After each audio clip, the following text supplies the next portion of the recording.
Astonishing Legends Network. Listen to the Astonishing Junk Drawer exclusively at patreon.com/astonishinglegends. There's something about the feel of the pen in your hand. Hello, Tess. How are you doing? Love the giant glasses. Your microphone's muted. Todd takes it, he does his magic, and it comes out beautiful every time. There I am. The paranormal could be a creative expression of the universe. Well, that was not me. I don't know who that guy was. It might be something you collect as a stamp as a kid or a sticker. That lady on the right there, Yeah. I could not deal with that mask. It's been a Yeah. little No, synchronicity machine of an episode here. Ed, roll those closing credits. Astonishing Legends would like to thank ZocDoc, Embark, Aura Frames, BetterHelp, Mint Mobile, our contributors at patreon.com, and you, our listeners, for making tonight's show possible. When we started this show, we set out to approach every astonishing legend with two very simple questions. One, what happened in this tale? And two, was it a hoax? Because in cases like tonight's legend, if we can't prove that it was, we're in uncharted territory. In part one of our series on the incredible case of Joasia Gajeweski, we shared the details of a Polish teenager who in 1983 was surrounded by a series of events that most people would attribute to a poltergeist. But what exactly is a poltergeist? Analysis of these kinds of events become infinitely more complicated than just asking what is this thing, because not everyone approaches that question in the same way. After all, we all have different points of view, biases, preconceptions, the social desire to conform to certain norms, and on top of all that, everything we do and say is filtered through our personal ideas about religion, science, and humanity. All of this begs the question, how do we even begin to study something so far outside the realm of our current comprehension? Fortunately, there are people out there thinking about that. A lot. And a few of them are here with us tonight to discuss Joasia's case and why it is one of the most significant poltergeist encounters in history.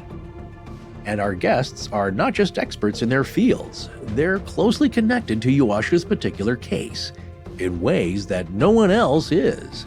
And this is their first time all appearing together on one show to talk about what happened to her and what it may mean.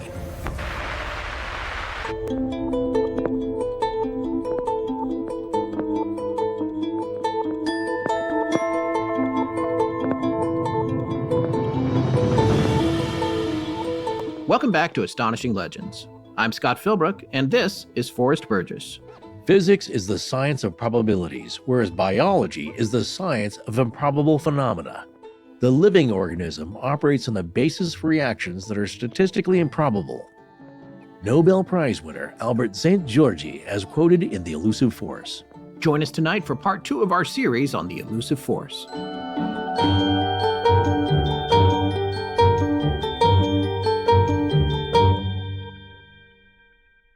And we're back.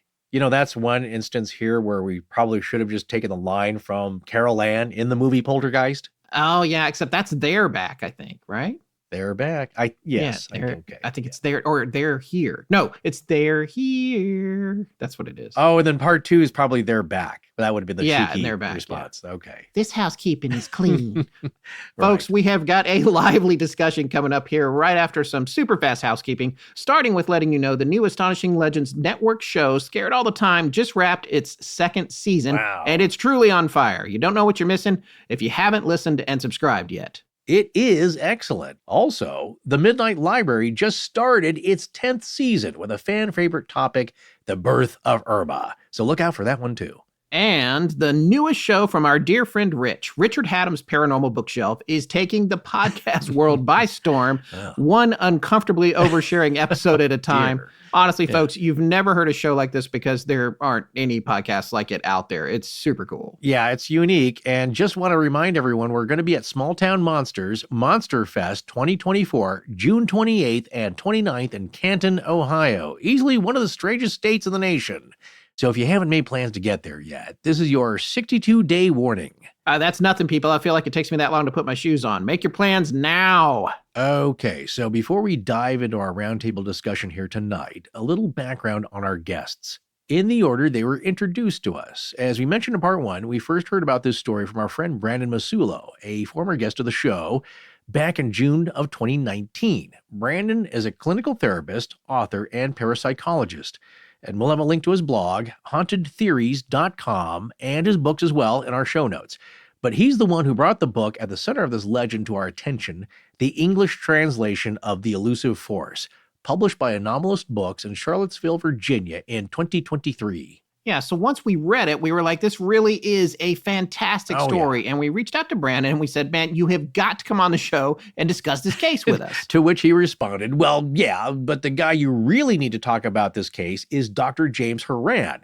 He's a parapsychologist who's authored over 150 articles about this and dozens of other similar research areas. So we, of course, said, yeah, and Brandon connected all of us. Yeah, so Dr. Houran, or Jim as he prefers, is an expert in the phenomenology of ghosts, haunts, and poltergeists, and something extremely pertinent to tonight's discussion, transliminality, which he will explain.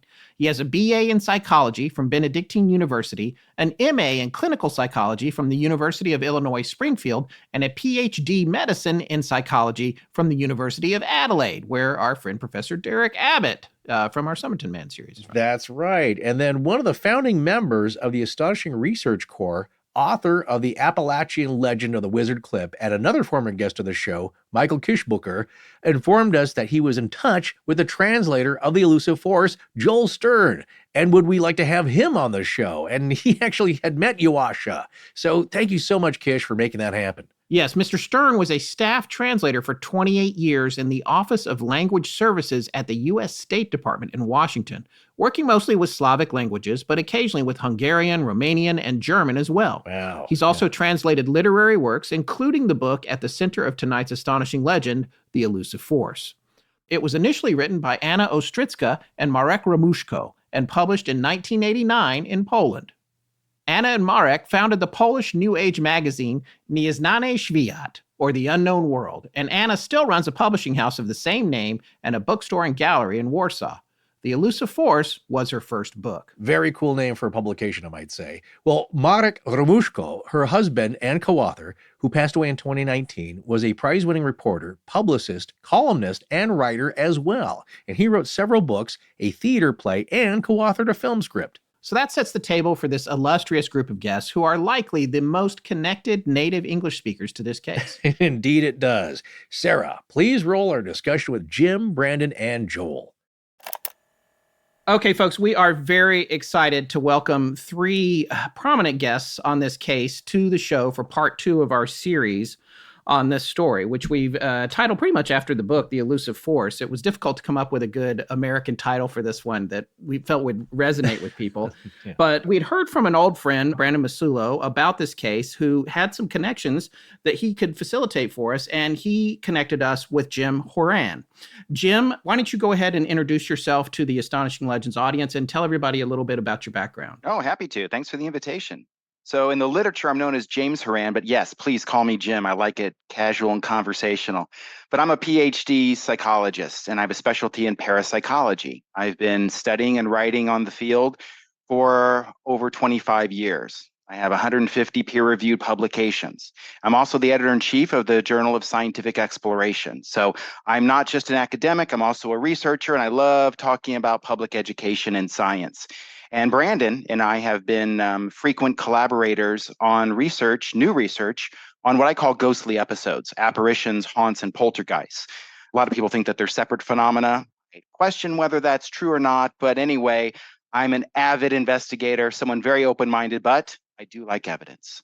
Excellent. Fair enough. Brandon, how about you? You've been on the show before. It's been a while now. I can't believe how long ago. Actually, we met you at Camp Paranormal Weekend. Came on, talked about your book, The Ghost Studies. Why don't you tell our listeners, ones who might not have heard you on the show before, a little bit about yourself? Sure. So I'm a clinical therapist. I'm the director of a behavioral health department at a hospital here in Northeast Ohio. I've worked in a neurological institute for the Cleveland Clinic, conducting behavioral health evaluations. I got my undergrad degree in psychology. I got a graduate degree in clinical counseling. And I also have an MSc or a master's degree in psychological research methods with a specialization in parapsychology from the University of Edinburgh in Scotland. While over there, I did my research, or at least my dissertation, was on environmental sensitivity and ghostly encounters. And this was at the Coastler Parapsychology Unit. I've been fascinated with the paranormal ever since I was a teenager. My research over there was kind of individual differences. So why are some people having ghostly experiences and other people none? Over here, I've kind of branched off to a little bit more of a focus with Jim, as well as why are certain locations having more paranormal or ghostly encounters as opposed to other locations. So why is this place really haunted and this place has nothing? And then sort of combining both of those. So why are people having all these experiences? Why are these locations having all these experiences? And why are there people who have no experiences and locations with no experiences as well? So just kind of looking at all those wonderful facets of parapsychology. Oh, that's great. And we're going to want to talk about how that leads us into this case. But before we go further, let's introduce our third guest, Joel Stern. Joel, you are a translator with many, many years of experience, I understand. Well, I'm a retired translator now. I worked for many years, both as a freelancer, as a staff translator from Slavic languages at the State Department in Washington, Office of Language Services, which really no one knows about, but it's a crucial element in foreign policy. I'm not a professional paranormal researcher. I'm not a scientist, but I do have a keen interest in certain New Age topics, such as reincarnation, time slips, limits of human consciousness. That's right up everyone's alley here, at least our audience and us. So you fit perfectly here.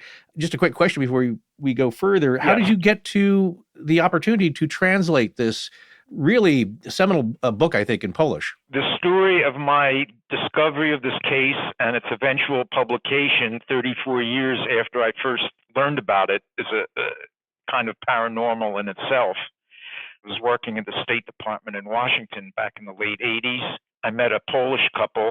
The husband was a bioenergy therapist. In other words, he could read auras and diagnose people's conditions. His name is Mieczysław Wierkus. He may still be active for all I know. His wife, Margaret, was a journalist, and I made their acquaintance in Virginia. Margaret gave me this book called the Nasiła in Polish, which translates literally to The Elusive Force. And she told me that the book described a fascinating case of paranormal phenomena and that she knew an American publisher that might be interested in bringing it out in English. I read the book, I believe it was in the winter of 1988, and I was fascinated by the case. Taking their promises at face value, I translated the book. Took me about 8 or 9 months. I finished in the summer of 1989. Unfortunately, it happened that Margaret had not been thoroughly honest with me, that there was no American publisher interested in the book. But let's leave that unpleasant episode aside. Okay.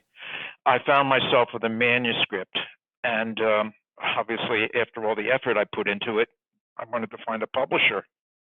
And I sent it out to maybe 10 to 12 various publishing companies in the US and Britain, and the response was invariably the same. Very interesting case, fine translation, but not enough publicity. So I found myself at a dead end. I managed to get in contact with Dr. Richard Broughton, who at that time was head of the Rhine Research Center in Durham, North Carolina.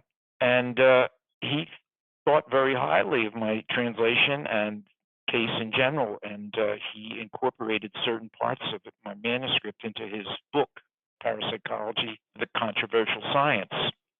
He also made some very valuable suggestions regarding technical language, especially in the 2 appendices. But I was still unable to find a publisher. Eventually, I got in contact with a late Guy Lyon Playfair, who may have heard of. He wrote a book about the Enfield Poltergeist. Yes. He reviewed my manuscript, also made some valuable suggestions regarding technical terms. He put me in touch with the Society for Psychical Research in London, but they weren't helpful in finding me a publisher at the time. I don't know what the reason was. So the book vegetated for many, many years until I chanced upon Annalisa Ventola, who's head of the Parapsychological Association. She recommended Anomalist Books in Charlottesville, Virginia, as a possible publisher. This was back in 2022, I believe, if I remember correctly. And Mr. Patrick Huiji thought highly enough of my translation and the value of the book to include it in his catalog. So it took me 34 years to find a publisher. And the rest is history. Now I'm in touch with you. Well, we're glad that you kept after it and got it out there, because it's a fascinating case. So Jim and Brandon, what about this story attracted you to it? Jim actually sent me the book and and said, "Hey, why don't you take a look at this?" So I did. I read the whole thing numerous times, actually, at least 2 or 3 times, and I really kind of picked it apart. What fascinated me the most about it, because it starts off like every poltergeist book, I feel, or every case, really. You have stuff flying around. You have family getting scared.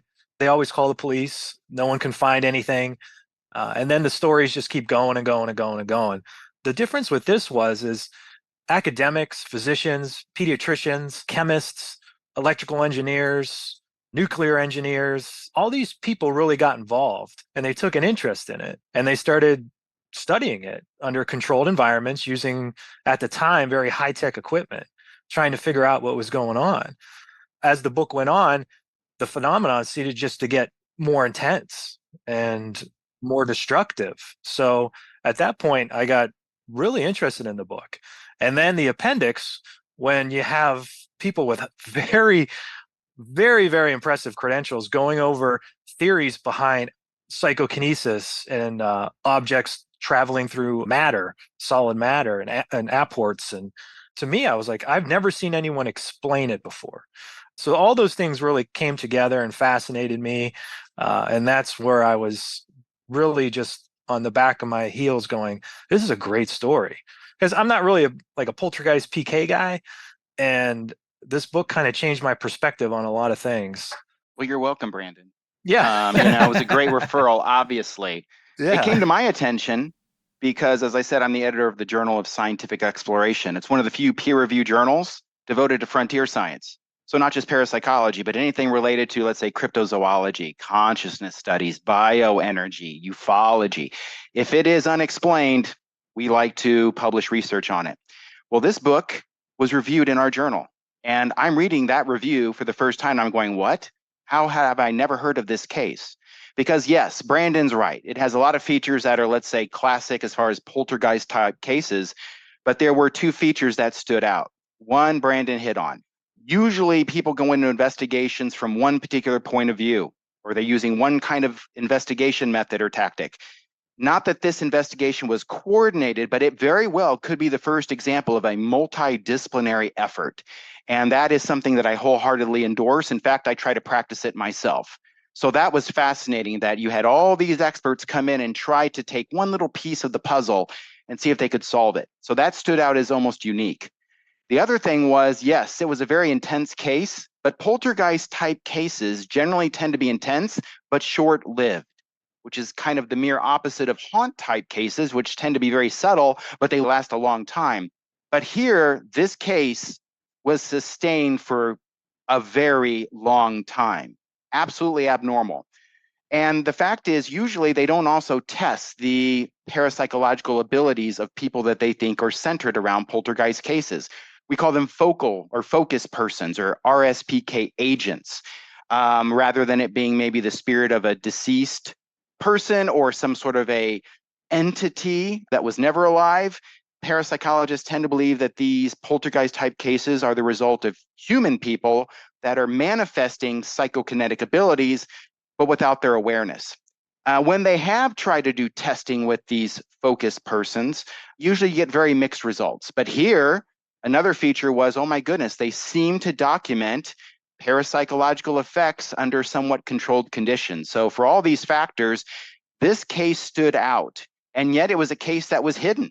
Talk about Easter eggs. I mean, this was a case that should have been throughout the parapsychological literature, yet wasn't. It was this hidden gem. And thank goodness for people like Joel to bring it to the attention of a wider research audience. In some ways, it's a missed opportunity. I wish we could go back in time to capture things while they were happening with today's technologies. But my goodness, it's a case that stands out as almost unique in the literature. Well, that's what motivated me to continue my efforts through the decades to bring this out. Although I'm not, professional in the field, I recognize its uniqueness and its relevance to studies not just of hauntings or apparitions, but to consciousness in general, the nature of reality. To me, it has a broader appeal beyond the scientific discipline of parapsychology.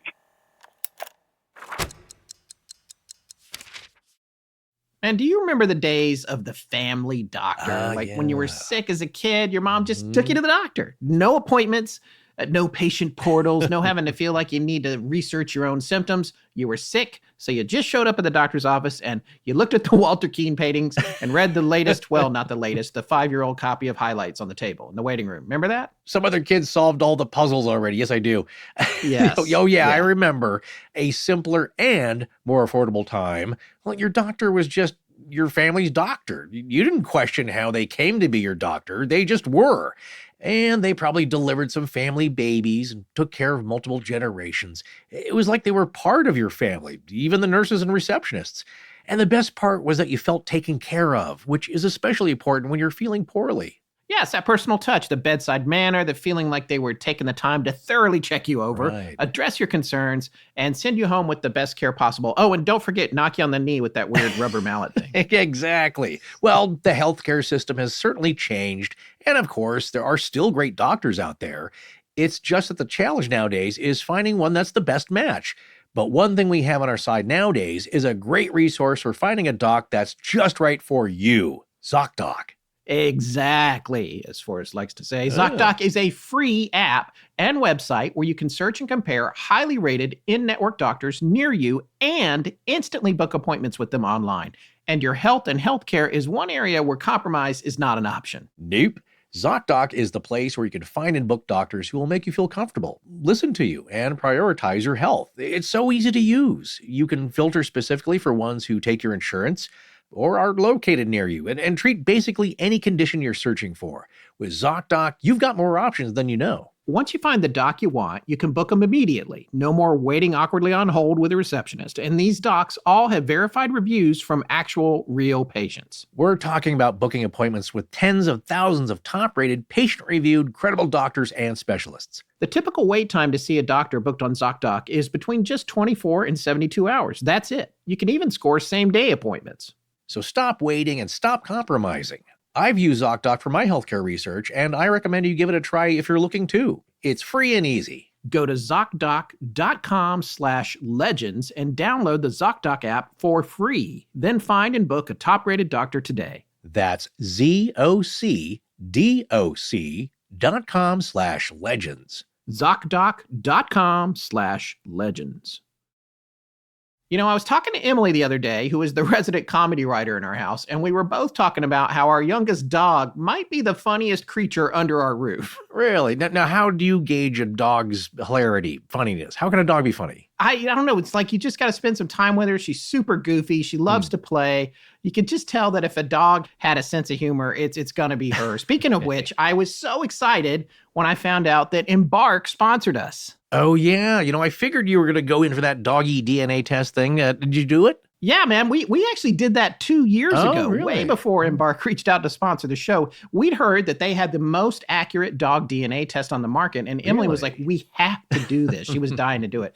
So we'd been hearing a lot of buzz about it, too. I think some friends of hers had done it, and they were just amazed with the results. Oh, right. Okay. Yes, I remember now. But I didn't realize it was Embark. So did you get any surprises? Boy, did we. We've only had Nixie about 3 years now, but she was a total basket case when we got her. She had been abused and was found abandoned in a crate next to a burned down trailer. Yep. Her tail was yellow from sitting in her own pee. She was so sad, but now she is an excited, happy girl with a beautiful coat, all white. She's got 2 little black spots on her ear, and she loves to play with our 15-year-old and do zoomies like 3 times a day. She's truly changed the entire energy of our house, and we're pretty much obsessed with her. So when it comes to Nixie's Embark DNA test, we found out she was a mix of 5 or more, which was super fascinating. Really? Well, you knew she had some American pit bull in her, right? Yes, the rescue told us that. We knew that was there, but she doesn't really look a ton like one. So we were wondering what else was going on. So we found out that she's 47% American Pit Bull, but she's also 25% Chow Chow, 12% Australian Cattle Dog, 9% Super Mutt, and 5% German Shepherd. Okay, tell me, what is the Super Mutt thing? Explain it to us. Does it come with a little cape? No capes. But Embark does say that this part of her descends from several generations of mixed breed dogs, and that some of those are a mystery, but they definitely identified bulldog, like you just said, and collie in there. Well, there you go. It's so crazy you can find all that out. And I bet that's great for predicting potential medical issues too. Yeah, it's really useful information for the vet. So we're happy to be able to tell them all that whenever we get her looked at. Right. And on top of that, we're now getting emails all the time about both their relatives because we use the relative finder feature at Embark. That is truly one of the wildest things. Like close siblings, living in different parts of the country, and we get these notices of their brothers and sisters and cousins. In fact, Nixie has a 43% shared DNA with a dog named Pepper, who has the exact same derpy face she has. And Pepper isn't that far away, so we're trying to get them together for a play date. So, I could imagine a family reunion in the park. You do wonder if 2 dogs meet that were from the same litter, are they going to act different when they bump into a long-lost relative? Maybe the smells are going to make them act crazy. I don't know. Get the dog DNA test that is trusted by millions. Right now, Embark has a limited time offer on their breed and health test for our listeners. Go to embarkvet.com to get free shipping and save $50 with promo code LEGENDS. Visit Embark, EMBARK, vet.com and use promo code LEGENDS to save $50 today. Embarkvet.com, promo code LEGENDS. This is Allie. Thank you for listening to Astonishing Legends. Let's get back to the show. Joel, when you were working on the translation, did you indicate that you had traveled to Poland and attempted to? Yes, as a matter of fact, after I finished my translation, as I mentioned, in the summer of 1989, I got in touch with the co-authors, Marek Ramushko and his wife, Anna Oszczycka. And since I was able to communicate in Polish, that made things a lot easier for me and them. They invited me to Warsaw. In October of 1989, I traveled to Poland for the second time and met Anna and Marek, and they took me by car to Joasia and her family in the town of Chelaj, which is in Silesia, southwestern Poland. That's when I first met the subject of the book. How old was she at that time, and what was that encounter like? At that time, she was 19 and a nursing student. Right. Was she still having issues at that point? Yes, I was not an eyewitness to any psychokinetic events, but I did speak to 2 of her friends who were eyewitnesses and who had been struck by flying objects. She did bend a spoon for me right before my eyes by rubbing it with 2 fingers. She repeated this feat in the summer of 1990 when I went to see her a second time with the co-authors, and she bent a second spoon, and I kept both as souvenirs. I still have. I think I sent you pictures of them. Yes, yes, you did. Yeah. In other words, I did not directly experience any violent psychokinetic activity, but I did speak to the eyewitnesses and had the pleasure of meeting her. There's a lot of questions about this case. And for me, I wonder too, like in terms of the additional evidence that was gathered, which I know that you guys, Jim and Brandon, had looked for some of that supporting documentation. That's been hard to track down outside of the original book, right? Well, there's a reason for that. I can tell you that there's no surprise. In communist era Poland, it was extremely difficult to break through the orthodox Marxist teachings, science, medicine. Anna Oszczycka, in her latest interview, made that point that it was impossible to obtain financing from the Ministry of Health, other agencies to continue these studies. That was basically it. There was a wall of apathy, cowardice on the part of the academic community, and it was a terribly missed opportunity. Joasia is no longer reachable at this point. It's not participating. Well, the authors back in 2015, I believe, made an earnest attempt to find her, but she may have gone abroad. And remember, she got married, probably changed her name, and simply she might just not want to be in the public limelight anymore. Sure. She would be 54 years old right now, and it's a shame we can't find her to sound out her opinion of what happened early in her life, to see if she has any reflections upon it. But for the time being, it's been impossible to locate her. And I was just going to say that, Joel, I appreciate your point about, look, it was a case that happened at a certain time in a certain place, and maybe the scientists that were involved were not in a position to publish any of the research. But working with frontier science like I do, these scientists, these are resilient people. They're almost rebellious in their attitudes, and they usually find a way. And it was disappointing, I will say, that it didn't even seem to be as if there were even detailed notes of trying to write up the procedure of what was the investigations. How did they specifically go about certain tasks or collecting certain data? What were their exact results and conclusions, and at least in a little more formal way, even if it was an unpublished paper. So I know that has been one of the criticisms in different book reviews, that, my goodness, for the amazing things that were happening and the impact that it had, not only on the family, but the investigators. We know that usually these events cause fear in the families, and it's easy to see why. You don't know what you're dealing with. These things seem violent, threatening, but scientists have this incurable curiosity. And oftentimes it causes a sense of enchantment in people. Another trait that Brandon and I have been looking at, where this causes people to rethink what they believe about reality and their place in it. And normal people are certainly affected, but so are scientists. They also can become enchanted.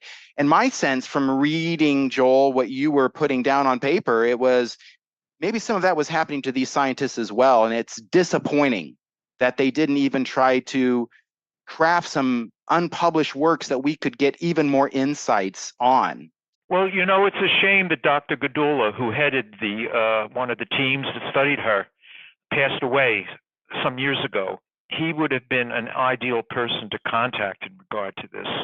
There may be unpublished material lying in some archive. The physicians who studied her, I'm sure they made notes. I'm just not in a position to tell you where to even begin looking. Fair enough. Here I just I'm helpless.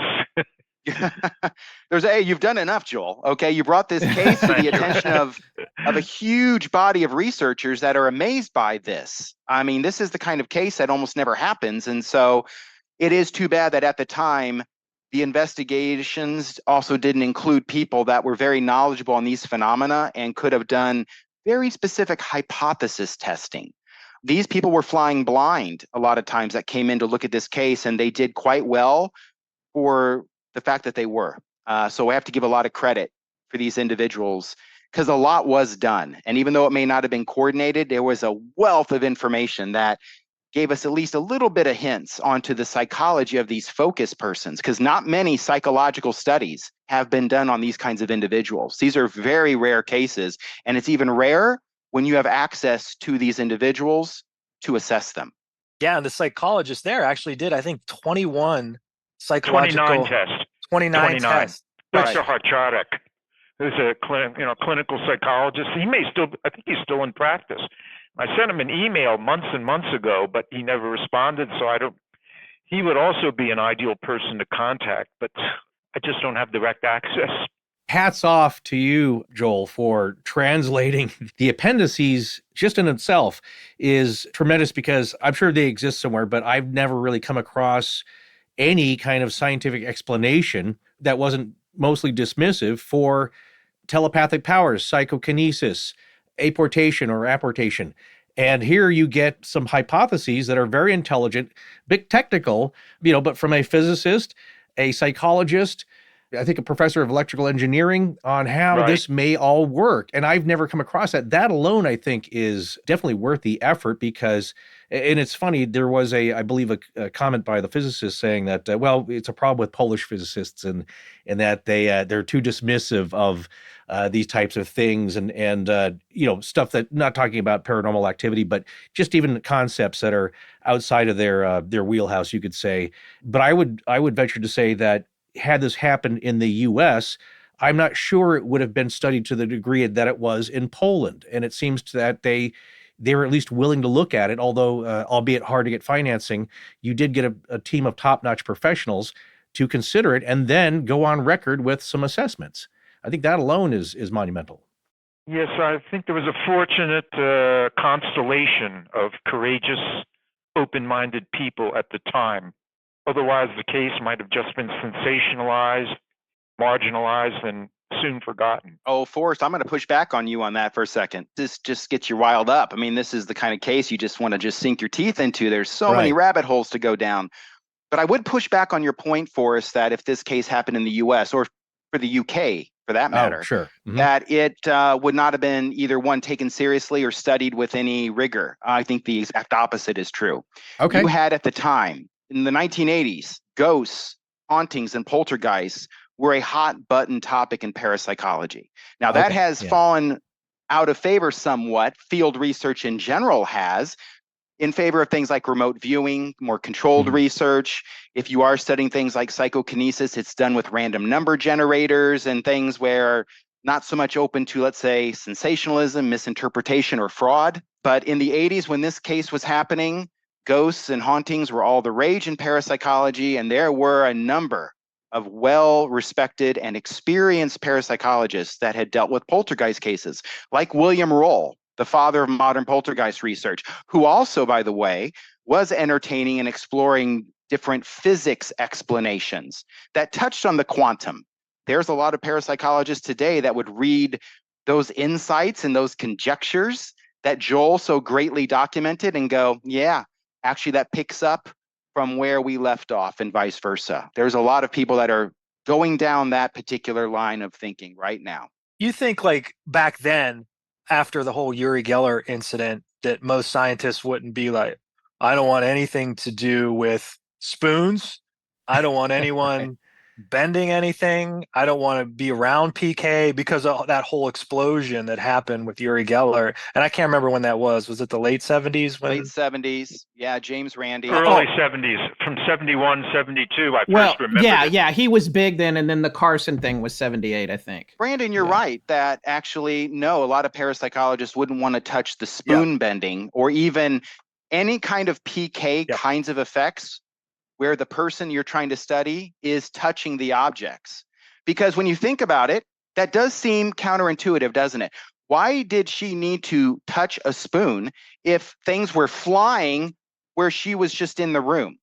It seems like, wait a minute, if you can do something at that macro level, you should at least be able to bend a spoon without touching it. And so there are a lot of very good reasons to be suspicious about any kind of PK abilities where a person is touching something, especially spoon bending. And I would still be suspicious to this day.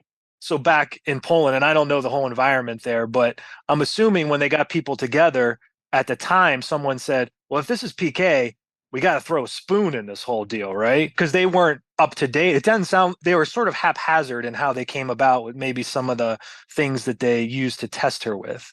So maybe a spoon, some researcher was just on the lines of, let's throw a spoon in this whole mix and see what happens. I mean, did anyone get that flavor from reading the book? Like there was no reason the spoon was entered in there?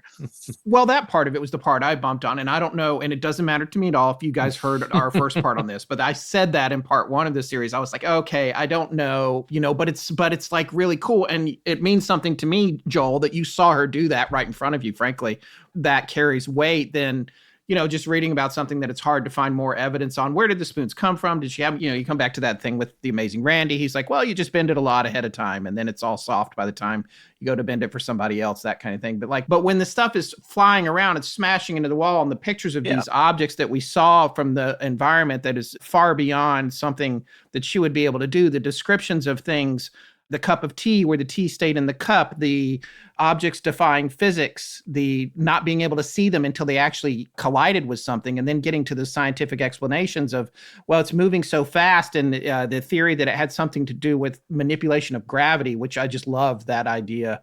There's so many really impressive things there. And then there's the spoons, but the spoons, but it's like there's a reason that those got into the mix, but I don't know. I mean, it's a very common item. Yeah, it's a common item. It's something everybody recognizes. It's a very common item. Well, in the one appendix, I understand the need because that was brought up, I believe, to the physicist. It's like, well, why are you using spoons? Like, well, ideally then in a laboratory situation, you would have a measured, perhaps ingot size piece of metal that's uniform. The grains of metal in, that's composed of a known substance, because they really get into the manipulation and alteration and excitation of molecules and electrons. So you want a standard. It's kind of constant. Yeah, you want a standard. So, but who has those around, laying around, and not in a scientific environment? But I understand it's just the spoon. Everyone's got one. They understand that. They've held it in their hands. They can tell kind of how hard it is to bend it.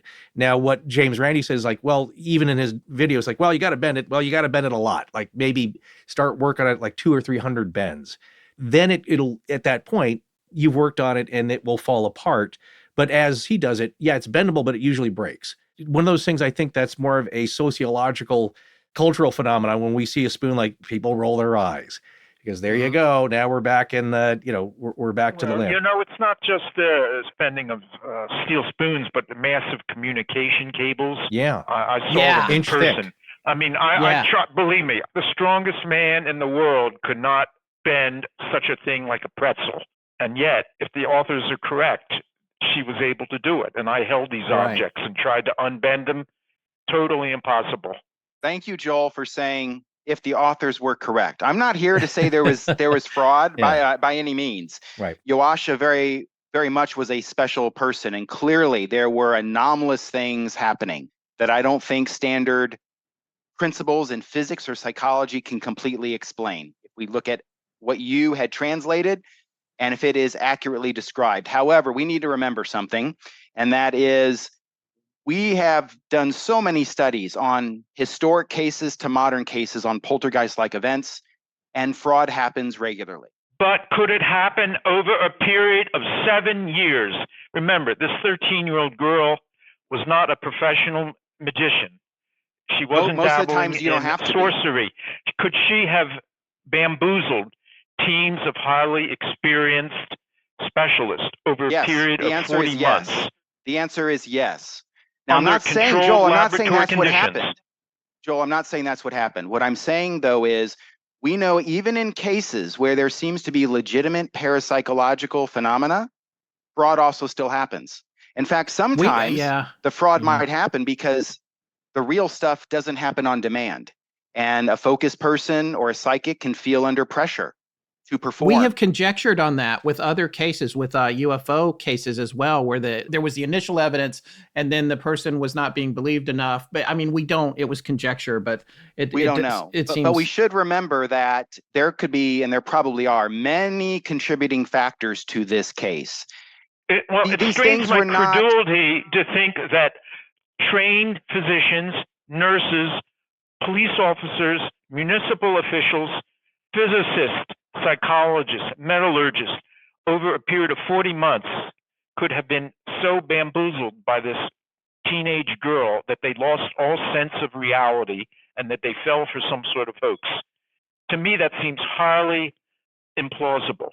I'm not saying it's impossible, but I tend to think that such phenomena as described in the book were happening. Oh, I have no doubt that things were happening that were very mysterious and there were not ready explanations. I'm not suggesting that every investigator over the course of this case was bamboozled. What I'm saying, though, Joel, from research, we know this, that it doesn't matter if you think you're a trained individual, you are no match against conjuring techniques. And conjuring techniques are not just sleight of hand and fake equipment and hidden stuff. I know this because I was a professional magician for 15 years. So I bring that to bear in field research. It's absolutely crucial, by the way. It's absolutely crucial to understand not only how you can be fooled by other people, but how individuals fool themselves. In fact, that's the biggest risk of it all. We know from studies done with mock seances that we can cause highly educated, trained observers to remember things that never happened. And I'm not talking small things. I'm talking they remember things moving, floating in the air that never happened. And it relates to people's level of belief in the paranormal and also their expectations. I think you're right that what was reported cannot entirely be dismissed as fraud. But I likewise would say that to assume that every unusual thing that happened in that case was easily attributable to psychokinesis or the paranormal, I think is also naive. Well, I understand your point, but if she was able to pull this off, that in itself is a remarkable story. I don't know what she would need to pull off. How is this untrained 13-year-old, if fraud was involved to any extent, how was she able to perpetrate it? That would be amazing if she could do that. But we do know there are Ph.D. physicists and psychologists that were duped repeatedly under controlled conditions by a magician. That was Uri Geller. But she was not a magician. That's the point. Yeah, that you know of. Yeah, that you know of. Well, I mean... Here's all right. What we have is what the past or the history. So what we have to look at in the past is saying, not looking at Joasia, but in the past, there have been cases of what Jim's talking about, people, magicians or frauds, or the phenomenon not being necessarily parapsychological in nature, but natural in nature. So when we look at the past research, that's not saying that's what's happening with Joasia. That's saying we have this accumulation of other evidence suggesting that these things can take place. I know you can get kind of defensive when it comes to this case, but we have to only go by what we know from the past research. So we can't discount everything in the past and just start fresh to some degree. We have to take the knowledge that we got from the past and utilize it with this case and say, hey, we got to look at this from all perspectives. And some of our perspectives are from the past and the cases that Jim talked about. So I understand the defensiveness, but I also want to say, I don't think Jim's coming at you saying this case is a fraud. I think it's more or less we have to take that stuff into account. I agree with your approach. I don't accept everything uncritically. It just, defies my imagination that this young girl could have pulled off this. Yes. If it was deception, Right. how she could have managed it for such a long time. But that's just my view as a layman. You're absolutely right. It's like saying every Bigfoot footprint is due to someone walking around with fake feet. You're absolutely right. You're absolutely right.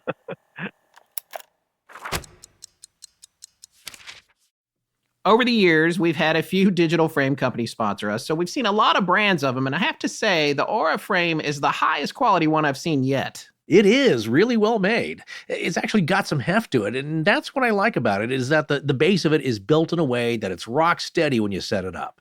Here's what's great about these frames. It's Mother's Day, so it's the perfect time of year to get one of these. In fact, I'm setting one up for the mom in my house, my wife, who's about to go out of town for work for a bit, and me and our son are loading it up with pictures to keep her company while she's gone. Oh, that's so nice. Yeah, it's mostly pictures of the dogs.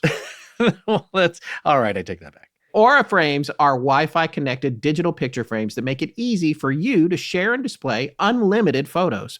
It actually took me less than 10 minutes to set mine up today. It came in a super cool, well-packed box, and on top of that, the frame itself is a work of art. I actually got the Carver Gravel. It's really cool looking if you go to their website. There were these simple instructions in the box, but step one was download the app to my phone. I did that. And then I was like fully set up by the time I went to look at step two. So it was a piece of cake. Yeah. And it really is the perfect early Mother's Day gift for Emily in my house. And it would be too for everyone, from grandmothers to new mothers, aunts, and even the friends in your life. Every mom loves an Aura frame. It was actually named the best digital photo frame by Wirecutter and selected as one of Oprah's favorite things. Guaranteed to bring joy to moms of all ages. Well, hey, didn't Emily write a famous Oprah's favorite thing sketch for SNL back in the day? I think Maya Rudolph was in it. Yes, she did. And Amy Poehler, Tina Fey. Amy Poehler's head blew off. It's pretty hilarious. Oprah actually invited all of them to the show after that. Oh, well, there you go. See, everything is connected. Well, there you go. Oprah connects all things. Oprah, Aura, Astonishing Legends. All right, folks. Right now, Aura has a great deal for Mother's Day. Listeners can save on the perfect gift by visiting auraframes.com to get $30 off. plus free shipping on their best-selling frame. That's AURA frames.com. Use code AL at checkout to save. Terms and conditions apply. This episode of Astonishing Legends is sponsored by BetterHelp. Indeed it is. Hey, you know how paranormal investigators will often claim that some spirits or paranormal activity can drain batteries and disrupt electrical equipment? Well, real, live, living people can do that too. Oh, yeah, they can, and you probably know some. Well, I think we all do. But, they're not bad people. It's just human nature, and I've come to feel that just any kind of social interaction can be draining. Oh, I know. Just being in the kind of line of work we're in and having to communicate with so many people on a daily basis, then pile on top of that being the so-called sandwich generation, where we have to take care of both older relatives and kids at the same time. You feel like you're being pulled in 100 different directions and can quickly get drained of your life force. Yep, and that ain't supernatural. That's just natural. So we can all feel like our social battery is getting drained. And yep, a social battery is a real thing, and we all have one. I think you and I often feel that low mojo, and I'm sure most folks in the audience too, especially now that spring is here and people are coming out of their caves wanting more interaction. Yeah, and with tending to the needs of everyone around you and along with your own, it's easy to ignore your battery level and quickly spread yourself too thin, especially if you're not good about setting boundaries. Right. So what's the right amount of socializing for you, and how do you recharge? Maybe you're one of those people who thrive around others, like maybe you're the energy vampire, or maybe you just need some more alone time. Well, whatever the case, therapy can give you the self-awareness to build a social life that doesn't drain your battery. It really can. And setting boundaries for me has been crucial in maintaining balance in all of the relationships in my life.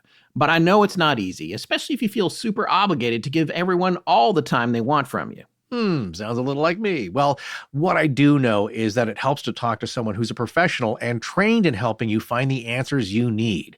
Learning positive coping skills is really beneficial, and therapy isn't just for folks who've experienced major trauma. Nope, and there's no shame in seeking help. So if you're thinking of starting therapy, give BetterHelp a try. It's entirely online, designed to be convenient, flexible, and suited to your schedule. Just fill out a brief questionnaire to get matched with a licensed therapist, and switch therapists at any time for no additional charge. Find your social sweet spot with BetterHelp. Visit betterhelp.com/astonishing today to get 10% off your first month. That's BetterHelp, HELP.com/astonishing. I'm Tracy Forbes Bosley, and when I'm not out rescuing dogs, cats, or the occasional cryptid, I'm listening to Astonishing Legends. Now back to the show. Here's a question that I have more on the, I guess, the medical side or the physiological side then. In going with that theme or extrapolating from that, she then was a person, 13 years old at the time, who, again, science wants to be able to measure this. That's all we have is just establish a data baseline. So she was given multiple, an extensive list of psychological tests, physiological, medical, and psychological, which I think is, they tried to cover all the bases as much as they could, get people for to study her. And she did have some anomalous physical traits that would go into or connect with some of the theories that came from this. Her body temperature strangely fluctuated. The fluctuations. Where she would have this very high reading of a temperature, but no signs of a fever. Is it serotonin? Or she had levels of Dopamine. That's it. And it was stated, it's measured to be very low in people having an epileptic seizure and very high in those with schizophrenia. And it was more akin to what she was experiencing to someone who was perhaps in an epileptic state, but was not diagnosed with that. So she had these strange physiological traits that could be measured and were conductivity with her fingertips. Just a lot of strange things going on with her, her perspiration even, where she would not perspire. She had, in conducting, was it image resonance or persistence? Oh, yeah, after images. Right. The functioning of her cerebral hemisphere was kind of anomalous, apparently. Right. So if she was somehow able to pull the wool over everyone's eyes, she had a bit of, or enough anomalous physiological traits to go along with it to give them something to ground some theories in. Jim or Brandon, would you agree with that? Yeah, I would say when it comes to this case, and I don't know a lot of the past research if they even tested for that or looked for that. One of the things that I found really interesting, to just jump on some of the points you talked about, Forrest, was the thermal hotspots that she had. Thermographic studies noted puzzling thermal spots in certain areas of her body, especially around her fingers, toes, head, and solar plexus. And they were unknown origins. They couldn't really figure out why the temperature was fluctuating. And then they also found that she had those electrostatic charges on her skin that didn't dissipate by grounding. In other words, not discharge when she touched metal or objects. So these charges were believed to generate more quickly than discharge through the grounding for Joasia. And she also had very odd muscular activity. So part of me, when I'm reading this, is going, okay, this is fascinating stuff. Is there any research on this? Have they tested this with other people with PK abilities? And I don't know the answer to that. Maybe Jim knows the answer to that part. Indeed, they have. But again, you got to remember, not only are these cases rare, but having access to actually assess the focus persons in the cases is even more rare. So there are very few peer-reviewed studies on, let's call it the psychology, the biomedical profile of a focus person. But we did do a review of that research in 2019, and we published it in the Journal of the Society for Psychical Research. Because in the UK, they still very much promote field research. They love these spontaneous cases. So it's disappointing, Joel, that the Society for Psychical Research was not more helpful in helping you get your book out there, that this should be right up their alley. But there seems to be 8 characteristics that profile a focus person. And 2 of them, Joasia seems to have. One of them is these people seem to have somatic tendencies. They embody stress and anxiety. This is how they hold it in.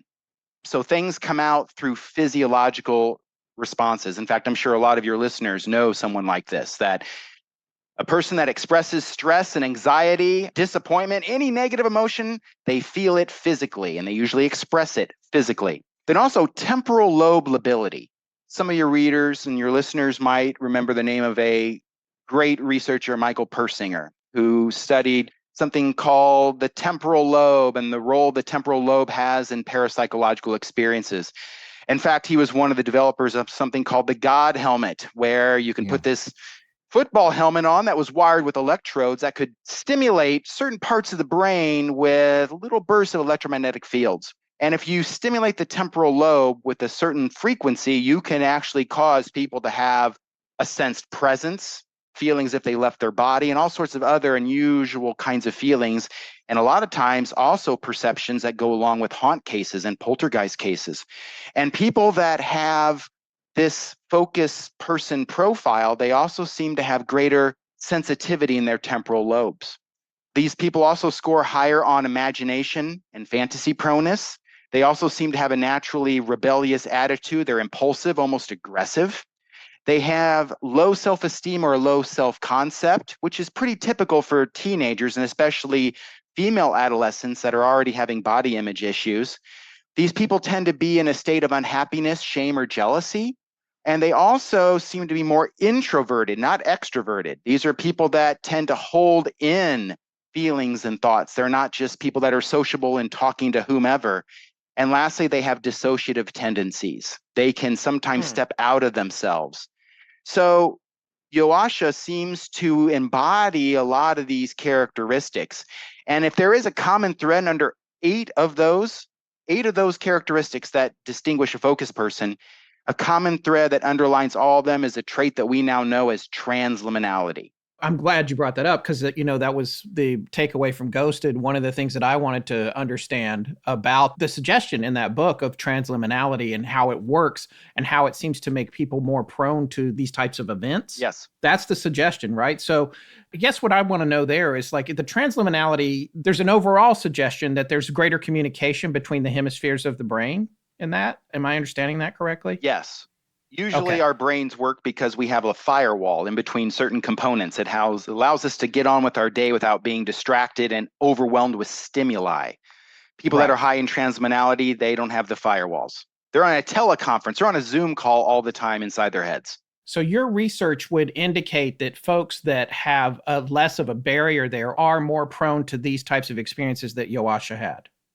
Yes, and there's pretty profound implications of that. That means that not only are they more in tune with and sensitive to internal stimuli, their emotional states, their psychological states. They feel those states stronger than a normal person, let's say. So they're more sensitive to what's happening inside their bodies. They're also more sensitive to what's happening outside their bodies.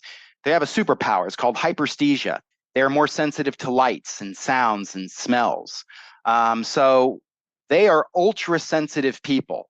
And this gets into some of Brandon's research, because these are the same people that also tend to have a lot of chemical sensitivities, more allergies. They get sick easier. They're more stimulated by emotional situations. So these are people that are always moody. You can call them unstable in that way. If there's events that are happening that are more emotional, highly charged, they're more sensitive to that as well. And there was a lot that was happening just to their family circumstances. If you remember in one of the chapters, Joasia was in a room that was irradiated with ultraviolet rays, and apparently this stimulated certain psychokinetic effects, but she became violently ill. And this line of research had to be terminated because obviously the researchers did not want to harm the girl. So ultraviolet radiation apparently had some effect upon her. Whether that caused the psychokinesis directly, that's a matter of conjecture. But I just wanted to point that out. It's a great point, Joel. You mentioned the rarity of such cases, such as Joasia's. I just want to point out that it took me 34 years to bring this book to public attention. There may be cases like this that are more frequent than we know, but because of language barriers, social circumstances, economic considerations, these cases never come to the attention of professional researchers. So that may be a factor, in our lack of understanding or knowledge. Just the simple fact that these cases don't attract attention because of these various factors. They may be more frequent than we know. Well, you're right, Joel. There's a stigma. No one wants to talk about how they're having paranormal experiences, because you might come across people like Brandon and I that are very open to this, and we know that these cases will teach us something important about science, whatever that might be. Then you have another half of the people that think that someone is a psychiatric case. They're crazy. Or in certain circumstances, they're considered sorcerers or witches. Exactly. People are still persecuted in certain areas, as you know. Yeah. So this may be their fate. But I guess we could say that these cases are rare in the literature. Right. Exactly. Some of our research that Brandon and I have done recently suggests that actually these kinds of events do happen in contexts that are not even paranormal. When you look at not to this extent, but when you look at, let's call it a low-level poltergeist case, and then you also read a typical account of gang or group stalking, my goodness, they sound an awful lot alike. Okay? You also have cases of children that report their imaginary friends that come to life, and don't just come to life and talk to them, but can make things happen in the environment. So there might be cases, you're right, Joel, that are poltergeist-like, but that appear or interpreted differently based on a person's context. A lot of quick things I want to say as they're going through so much stuff here. One is, firstly, I think that a lot of these cases, like you said, they're overlooked. They're disregarded. I think what happened to her later in life, this was after the book, if I can't remember correctly, but the issue with the water, which reminded me of Don Decker from 1983, the story about him, like the water going sideways, the Rain Man, they called him. And I don't know if you guys are familiar with that case, but I thought it was interesting that she had something like that going on and that he did as well. And I guess then I want to come back to one of my questions about the transliminality again, and the suggestion that, because that's going to be a genetic predisposition then, right? Regardless of what the source of this is, are you guys saying in Ghosted anyway, that you might be born with a better ability to perceive these events, if perceiving them is what you think you're doing, or being tortured by them, or whatever is happening? It's a genetic thing that's happening to you because your mind is freer between the hemispheres. Yes, it seems to be an innate trait. However, people can, through certain training or techniques, they can increase their transliminality or they can decrease it like a faucet. That circles me back around because I know you've had some experience with this, with remote viewing, which is something that we've touched on in the past. We have a friend who's an instructor in this, and one of the things that you learn is to try to control the communication between the two hemispheres. And you can learn that, but it takes years of training. And so I didn't know if you had a position on that and how that might relate to this. Well, it's not just the hemispheres of the brain. We're talking different parts of the brain. Again, think of all the parts of your brain on a Zoom call, and they're talking to each other. There is no filter here. That's what we're talking about. And there's implications of that, physiological implications. So Sure. Joasia was definitely an individual that was measurably different than the normal population. There's no question about that. In fact, when I was looking through the appendices and the different psych tests that were given, and some to a degree the biomedical tests, it certainly gave Brandon and I the indication that she probably was very high transliminal. Absolutely. Whether they knew that at the time of these kinds of things or not, but absolutely that it plays a role. So with regard to the research that that you guys have done up until now and have been doing for decades, and you look at that and you look at this experience and then how she might have been predisposed to this, do you have an opinion on the things that were happening being external and sensed by her or internal and generated by her? Oh, you give me the tough questions, right, Jim? I don't want to dominate. I've been monopolizing. It's a good monopolizing. So the question, is it internal or is it external, right? Is she creating these things, manipulating things, or is she just able to channel or recognize or interact with them? And we could all do that if we were sensitive like her. It's because it's interesting when you talk about the heightened sensitivity and almost like the allergies, you also think about insects and bats that use sonar, and just like when you have all that extra, almost from an evolutionary reason, to function at a higher level because you're from a different environment, or how are you going to be part of that? You could see where you could evolve to this point. This may be a generic term. I think she's overstimulated. Yeah. There is so much going on internally, and she's acquiring so much information from externally in the environment that her body doesn't know what to do at times. And it seems like sometimes when she's at sleep, it doesn't know what to do. Muscular activity is really high, and and now they got these thermal spots and all this electrostatic stuff going on. So her body is just going through it. Yeah, usually in cases, if a focused person is asleep, the phenomena stop. Mm-hmm. William Roll talked about this, and this may relate to the seizure activity. He would often talk about how, because his theory was what they call RSPK. It's an acronym that stands for recurrent spontaneous psychokinesis.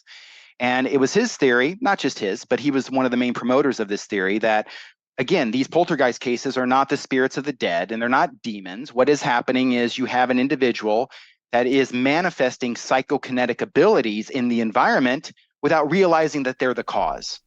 Right. But that he would talk about it as if these are people that are almost having a seizure, but in the external world. Instead of the brain activity, and if you look at a brain when it's having a seizure, it looks like a cataclysmic event, okay? But imagine that cataclysmic event not happening inside the brain, but outside. Or the individual's having a temper tantrum, but they're having it in a psychic kind of way. Either way, it's a release of energy, a release of aggression, it's a release of emotion. Or in this case, maybe energy of some sort. But Scott, to answer your question, with transliminality, it's never one or the other. There's always internal and external. And when you look at the phenomena that were reported at this case, it is a mixture of what we call subjective experiences, things that only happen because the person tells us that they did, as well as objective things that we can measure. And people usually think of subjective and objective as distinctly different things. But research actually shows that they're two sides of the same coin. And we can actually measure the temperature of a poltergeist case or a haunting by the number and types of phenomena that are occurring. And in this case, it actually comes to be above average, which doesn't sound too impressive when you think above average. This case was remarkable for the things that were happening. And here's where Joel's going to remind us, correctly so, that it wasn't just the phenomena that were happening, but they happened for a duration that is absolutely unusual for these kinds of cases. That's exactly what I wanted to ask. Yes. Why, in her case, did these phenomena continue for such a prolonged period, whereas in other cases, from what I've read, I'm not an expert, but they generally stop after a few months, usually after puberty. What made her body, what made her mind so unusual? It's a great question, and it's not just puberty. Right. I mean, this continued after, according to the authors, until she was 20 years old. So Yeah, the repressed teen stereotype of poltergeist agents or focus persons is more of a myth Right. than a scientific model. Oh, yeah. I mean, the ages certainly do cluster around adolescence, but you have younger and you have older. So it's not age per se that's causing it. It probably has to do with more the emotion, and it just so happens that it's heightened in adolescence. But I wonder to some extent, and Joel, I'm curious to get your thoughts on this. What is also unusual about this case is that, in a way, Joasia became somewhat of a superstar. She got a lot of attention, I would say positive attention in this case. She was a superhero. Well, after the initial mistrust and fear subsided, her classmates, her teachers did accept her, as an unusual person, but not as demonically possessed. Right. The positive attention did not come right away. It took a while for the people in her milieu to, Well, I'm not talking just family and friends. I'm talking about the numerous scientists that were drawn to her. And in fact, I've even seen a couple of pictures of her where it almost looks, again, I'm not casting aspersions, but you see a little smirk. To me, it looks as if on some level, she may have enjoyed the attention she was getting, and maybe there was an unconscious motivation to keep it going because for a moment in time, she was special. Well, do you remember that experience in the sanatorium where she completely wrecked the room? I can't forget it, Joel. Joel's in my dreams. Well, that's the point. She did enjoy attracting attention. Yes, she Remember, did. she was a teenage girl. She was jealous of certain rivals who she thought might be, competing with her. Oh, yes. Remember the other girl. Yes. No, your point is well taken. I was going to say, maybe that's why it was so long-standing. If you think of RSPK events being psychological in nature, it was still going and going because those conflicts and repressions, even though they were unconscious, were not resolved. We all remember Nandor Fodor, right? Simon Pegg and the talking mongoose and all that fun stuff, right? But he was a psychoanalyst, and he, I think his term was poltergeist psychosis. In other words, he felt like psychoanalysis is really what's going to get rid of the RSPK or poltergeist activity. In other words, easing the psychological discomfort. And then the symptoms will go away. So we're figuring out how to treat it, but we don't have any idea how it's working. Well, it depends who you ask. We're going to figure out how to treat it first, right? Rob Tilley, the reviewer for the Australian Journal of Parapsychology, believed that if a well-trained medium had been called in to expel this entity, there would have been no book, no need for research. No scientist needed at all. Just call in a medium. He'd be right about 30% of the time. Meaning, there's all sorts of placebos and basically psychodynamic techniques that you can use. We know that in certain cultures that believe in possession, you bring a shaman in and they can do a particular ritual. And even if it is a psychiatric condition, that person will be better. And usually things like prayers, incense, all sorts of techniques have been used at least to temporarily relieve poltergeist effects. But usually the effects are temporary. But again, going back to Joasia, her case is different. That's exactly the point, Brandon, that, again, we're usually dealing with a person that one of their characteristics is low self-esteem or self-concept. And usually in these cases, people don't know that they're the source of the phenomena, if you believe the RSPK phenomena or that interpretation. So if that's the case, usually people don't know that they should be the center of attention. And here that case was different. The trees and flowers are starting to bloom, birds and bees flying around. Spring is in swing, my friend. Wait, what's the catch? Oh my God, paranoid much? Listen, it just sounds too good to be true. No, it's just natural, like poltergeists and telekinesis. Oh. But you know what's unnatural? Overpriced wireless providers and their bloomin' bills. Nice transition. But you're right, that is unnatural and just plain wrong. And there is always a catch if you want all the data and services you like to use, but you're going to get gouged, and they're going to tell you how in the fine print in their contracts. I know you're not going to read the fine print, but trust us, it's in there. But all this is avoidable along with those rude awakening monthly bills and unexpected overages, because Mint Mobile is here to rescue you with premium wireless plans starting at just $15 a month. Yeah, Mint Mobile isn't too good to be true. It's just good true premium wireless service. Trust us once again, because since we've signed up years ago, Forrest and I chat, text, shoot pics and videos, share, upload, and download to our heart's content. And with Mint, we've never worried about incurring surprising charges for going over. Nope, I've never worried about going over because I pay for just the right amount of data I need. And I've never had a complaint about Mint service because it's always been of high quality, especially the customer service. Call quality's been as good or better than my old high-priced providers, and much better when it comes to signal coverage. And switching to Mint Mobile is seamless and so easy. Use your own phone with any Mint Mobile plan and bring your phone number along with all your existing contacts. We actually just did this a few days ago with Emily. She got a new phone, and we did the eSIM thing. The whole thing took about 10 minutes. Everything just came right over. It was a piece of cake. And to be clear, we're on Mint. Oh, well, there you go. Easy peasy. Well, all plans come with high-speed data and unlimited talk and text delivered on the nation's largest 5G network. Spring is the perfect time to prune your monthly budget and blossom with great mobile service. And right now, for a limited time, all Mint Mobile wireless plans are just $15 a month when you purchase a 3-month plan.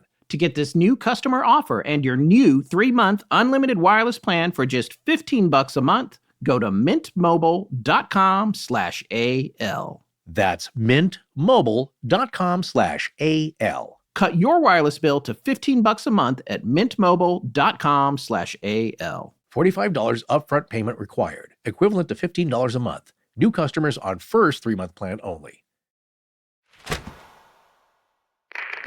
Hey, it's Tess. And when I'm not researching for Astonishing Legends, yeah, I'm still researching for Astonishing Legends. So let's get back to the show. Have there been other cases of apportation that have been studied to this degree or any degree that have any sort of documented evidence, like with regard to the mirror going out of the lavatory across the hall to room 309? Have there been any other cases like that you guys know of? Weren't such cases described in the 19th century? There was a lot of interest in spiritualism, ectoplasm, apportations back then. Apparently some reputable scientists did study this phenomenon. I can't think of their names, but this is not something totally new. It has been mentioned in the past. It has. Well, I mean, we've certainly talked about it. We've covered stories that have included it, and had witnesses explained it in connection to cases that we've covered over the years. But, it's all anecdotal. We just know what people are saying is happening. And in this case, though, I think you had, certainly not in a laboratory, but in a sanatorium condition where you had multiple witnesses to this, patients as well as the staff, in where they would attest to, no, we were in the hall. Not only did the mirror come off one room and go into room 309, there's no possible way that could have happened. But it wasn't just the glass; the entire frame came with it in a weird way. It smashed itself in that room. But also, it was the bulb that was locked in the closet that also came out of the socket with such force that the way that the other young base was still in the socket. Yeah, but it was the bulb threading was stripped out, and that was smashed. And so there are, of course, cases or anecdotes here where the father said, well, a bottle came flying through the air. He managed to grab it, and it was so hot that it burned his fingertips, but immediately cooled down. So you have a lot of these kind of cases. And then, even at the Sally house where they would claim that remotes would show up in other places and be partially melted. So I start to see, as our audience knows, I try to make patterns and connections and remember things that that was described in this way with this other case. I think in Joasia's case here at the sanatorium is that, you had a lot of people witnessing this. It went on for a long time. And then, again, going back to the appendix where you have a physicist explaining how this might be possible, and it's not as far out as it might seem. Well, he's talking about tunneling. Right. In quantum mechanics, there's something called quantum tunneling, where supposedly a particle can go through solid matter, right? It's like teleport here and go over there. But what happens on the atomic scale is a different world than what happens in the macro world. And I don't know of any physicist, I could be wrong, but I talked to them. And I don't know any physicist that entertains frontier science topics that would talk about quantum tunneling in our macro world. But you do see these Apports reports. They're more rare, but where you do see them more often, or I've heard about them more often, and this is, I guess you might say, more controlled environment, is sitter group research. Remember the SORAD experiments in Philip, where you get a group of people together and they all imagine an entity? Yes. We're going to We did a invent series on an Philip. entity called Yeah. Philip. And we're going to give Yeah. him a backstory, and we're all going to try to bring Philip to life, and he's going to cause all these things to happen. And sure enough, you get people all buying into the moment, and suddenly things like PK start happening. Well, Apports happen under those conditions, reportedly. So it seems like whether it's Joasia or the Philip experiment or the other thing, we're all manufacturing this stuff, maybe. We're manufacturing or what's facilitating. happening. Put it that way. Again, who's to say if PK, we only know about it or we only say it as a scientific concept when we don't have anything else? If we can rule out fraud, misperception, or whatever, then we say, well, it seems to be the only thing that could explain it is psychokinesis. But there is no psychological model for psychokinesis. I even know individuals, well-respected parapsychologists, that believe in other aspects of paranormal abilities or psi, like remote viewing and whatnot. I'm talking about investigators that were part of the Stargate program, about can we use remote viewing for military espionage or other purposes. And some of these researchers do not believe in psychokinesis. They believe in things like precognition or telepathy, but they don't believe in psychokinesis because they cannot demonstrate it. They cannot control it. They cannot even manifest it. So they believe that that actually is an error, that there is no such phenomena. You have other parapsychologists that will say not only does it exist, but we have different models for it. We call it mind-matter interactions, and we have different people that we know can produce it. We know the kinds of environments or the situations that can produce it. So there's a whole spectrum, and this is one area that's controversial even for parapsychologists. Do you remember Appendix 2 in the book, Dr. Ege's experiment, the Hungarian physicist? Yes.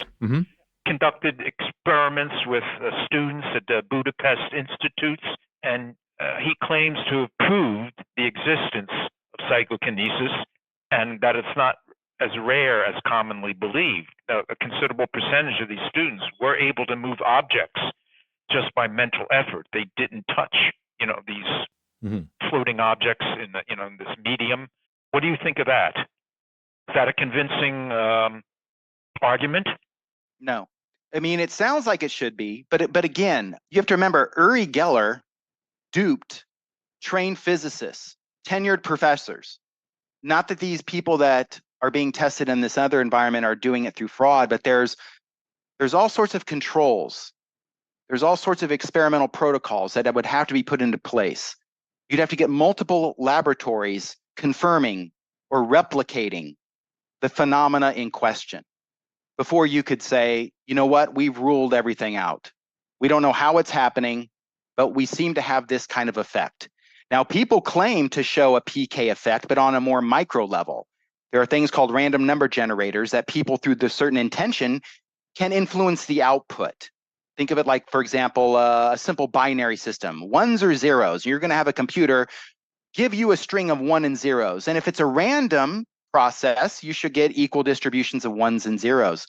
Well, I can put someone through a protocol where I can say, you know what? I want you to cause more 0s in this series of numbers. Or no, stop. Now make there more 1s. Now stop. And there seems to be evidence that intention correlates with outputs. So much so that we can use statistics to show it. Aren't there flaws in the algorithms with random number? Aren't none of them really random number generators? Well, there's always pseudo-randoms if you have a computer do it, but there's also things like radioactive decay that you can use you can actually have as close to a random system as possible in nature, and you can still get effects. But here's the difference. You need statistics to detect it because it's happening at a micro level. That's completely different than PK in the macro world.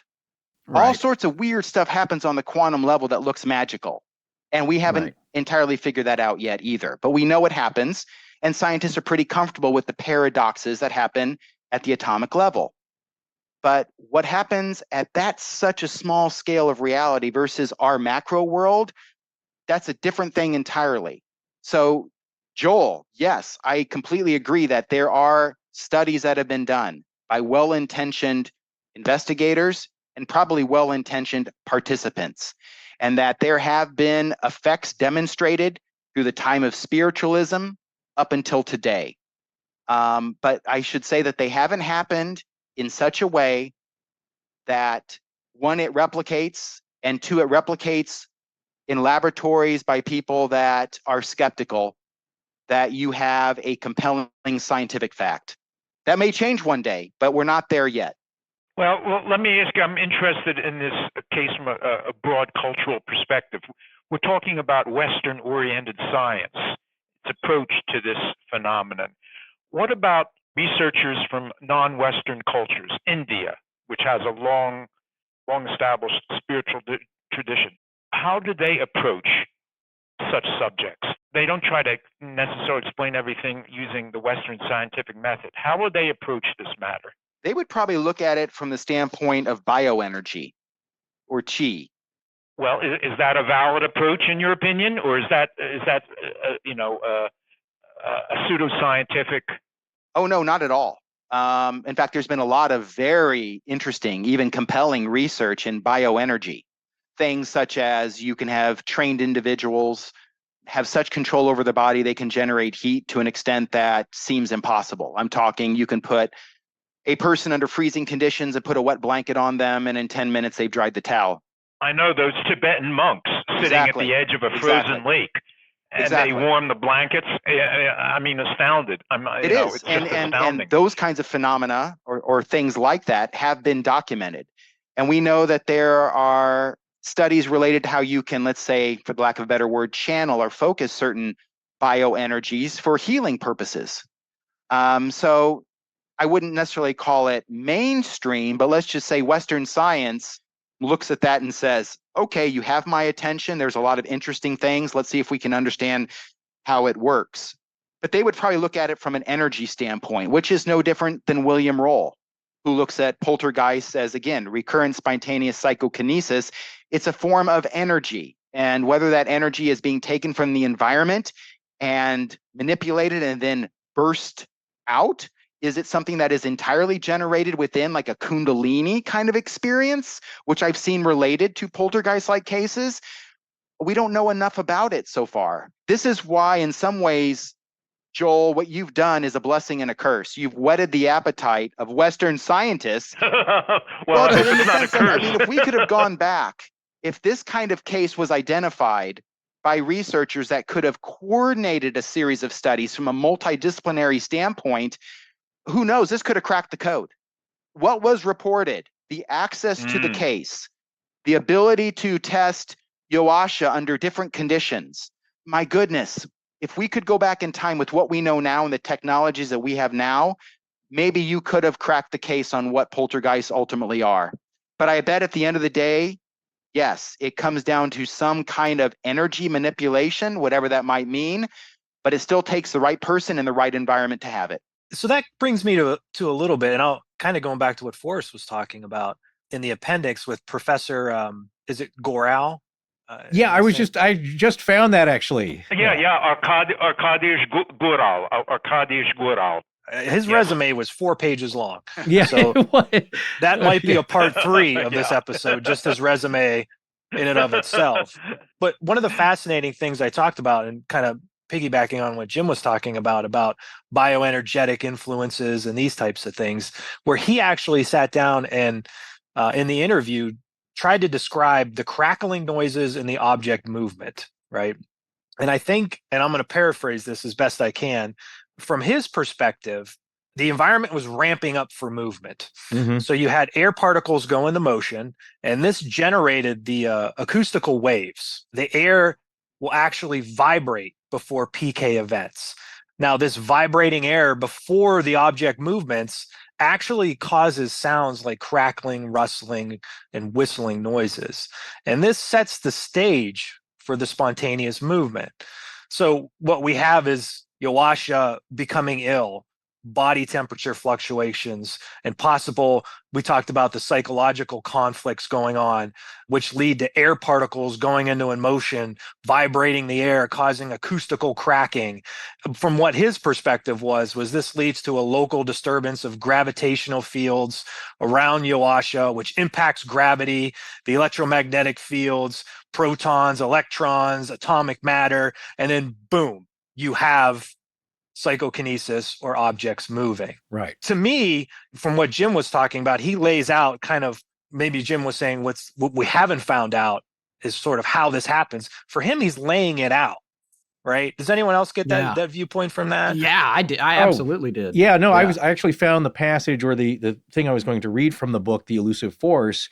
And again, all of these interviews are great because they actually come on record with some, I think, are pretty valid hypotheses at the very least, and theories at best, perhaps, about what's going on here based in science. And with Professor Arkadiusz Goral. And again, he is a renowned specialist in solid-state electronics and has clearly a very deep understanding of quantum physics here. The thing I wanted to express is that what we're talking about here in the realms that generally make sense, especially to the novice and the general population, versus what scientists understand and what they don't understand, is that we're talking about the field of subatomic particles and their manipulation. And as we've stated on the show many times before, as it's been said, on the subatomic level, the rules don't apply. Up can be down, left can be right. Why can't you walk through a wall? That's exactly what we're talking about here.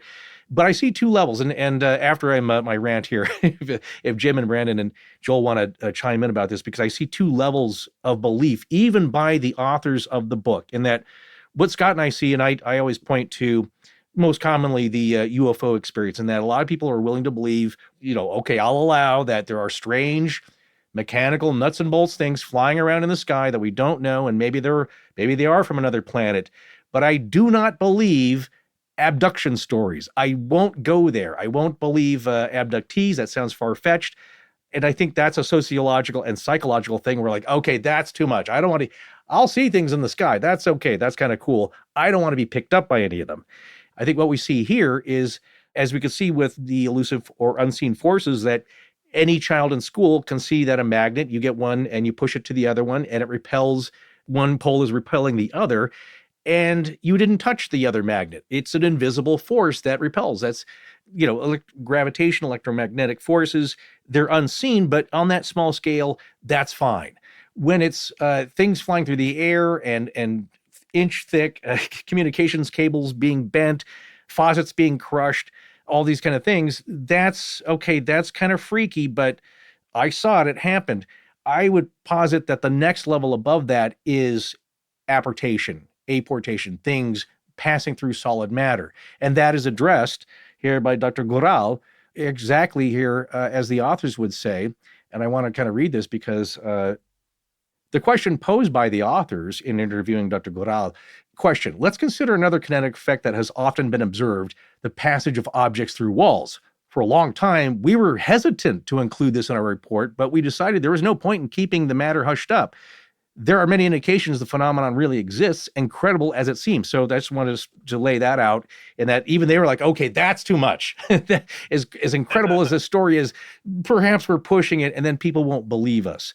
And so they ask him, is that the answer by Dr. Goral is, well, if we grant that Gajeweski phenomenon is contrary to the known laws of physics under conditions of terrestrial gravitation, we might as well accept the fact that objects can pass through walls.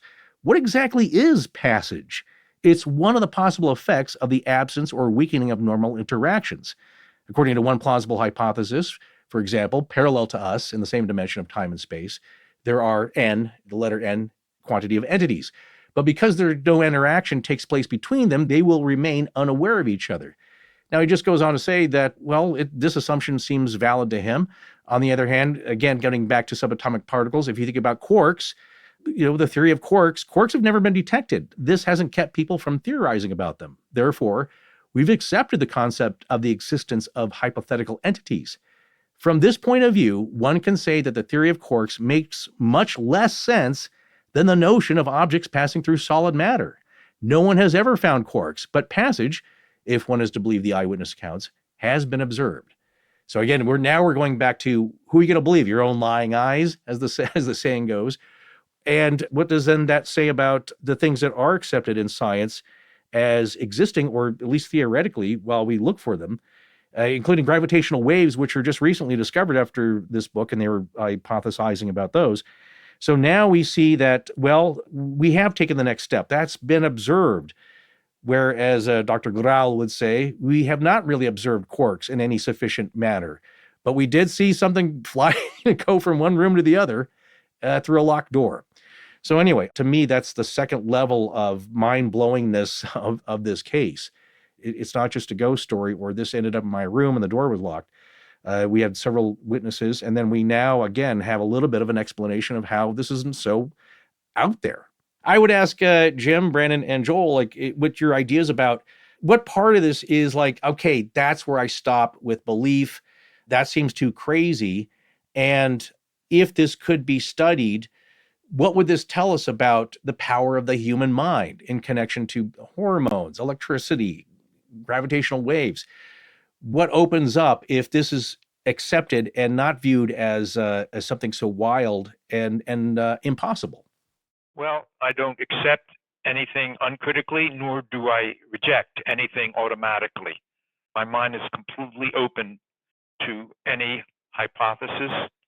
I'm not quite sure that this phenomenon of RSPK is caused by one factor.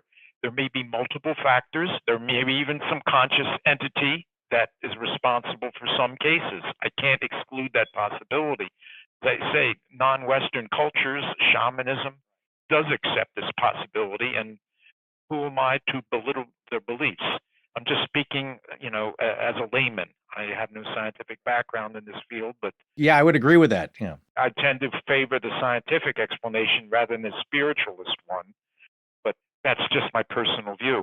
Right. I also think they're not mutually exclusive, as I've said in the show. There could be multiple things, and this could be the agent or the modality or the way that this happens.